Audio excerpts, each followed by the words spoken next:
và xong chỉ được số bom phun này và ngàyนี้មានវីដេអូ3ចង់បង្ហាញបងប្អូនវីដេអូទី1នេះគឺនិយាយអំពីម៉ាស៊ីនដេសេរីចាស់ដែលគេយកមកតេស្ត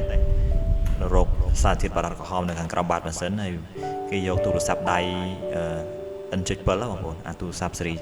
N7 របស់យើងនេះ Nokia ស៊េរីចាស់ហ្នឹងយកមកតេស្តមើលដាក់ខាងក្រោមបាតម៉ាស៊ីនព្រោះអីបារតក្រហមហ្នឹងវានៅខាងក្រោមបាតម៉ាស៊ីនហ្នឹងឯងបើសិនជាសុទ្ធវាដាច់សេវាអញ្ចឹងហើយវីដេអូទី2ចង់និយាយអំពីឆ្នាំងអ៊ុតក្បាលមាន់ដែលវីដេអូមុនបានបង្ហាញរួចហើយបាទឆ្នាំងអ៊ុតក្បាលមាន់នេះគឺបើសិនក្បាលមាន់សុទ្ធគឺបានតែយើងដាំទឹកទៅវាអត់ក្តៅឬក៏យើងដុតក៏វាអត់ក្តៅដែរអញ្ចឹងអានេះគេហៅឆ្នាំងអ៊ុតសុទ្ធណាហើយតាមធម្មតាឆ្នាំងអ៊ុតក្បាលមាន់ដែលសុទ្ធគឺផលិតចេញពីស្ពាន់ត្រជាក់បងប្អូនហើយឆ្នាំងអ៊ុតដែលខ្ញុំកំពុងកាន់នេះវាអត់សុទ្ធទេបាទវាអត់សុទ្ធទេដោយសារតែផលិតនៅឆ្នាំក្រោយៗទេបើផលិតនៅឆ្នាំស៊េរីមុនគឺ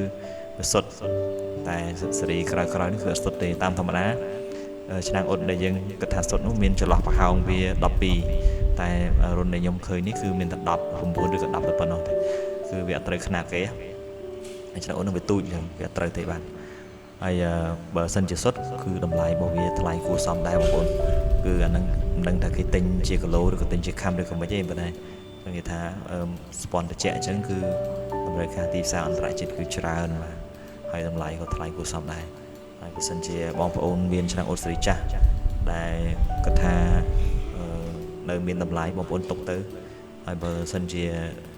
សេដ្ឋកិច្ចរបស់យើងល្អជាងមុនអញ្ចឹងណាមានទីផ្សារអន្តរជាតិទិញ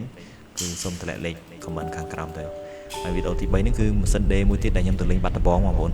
លេងបាត់ដំបងហើយឃើញគេទុកចោលតែម៉ាស៊ីនដេនេះមិនមែនជាម៉ាស៊ីនដេសុទ្ធ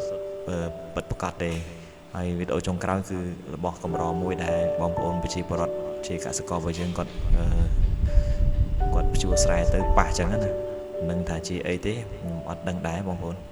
នឹងជាបោះអីគាត់ឲ្យខ្ញុំមើលហើយគាត់ថាឲ្យខ្ញុំតេស្តមើលខ្ញុំក៏តេស្តទៅថាមិនមែនជារបស់សុទ្ធ 100% ទេគឺស្ពាន់ធម្មតាបាទអរគុណច្រើនបងប្អូនបើមានចម្ងល់អីអាចសួរជាព័ត៌មានបានបាទខ្ញុំមិនមែនជាអ្នកជំនាញអីទេបងប្អូនណាសូមអធិស្ឋានបើសិនជាមានកំហុសខុសឆ្គងសូមខន្តីអភ័យទោសផងបាទសូមអរគុណសូមជម្រាបលាបាទ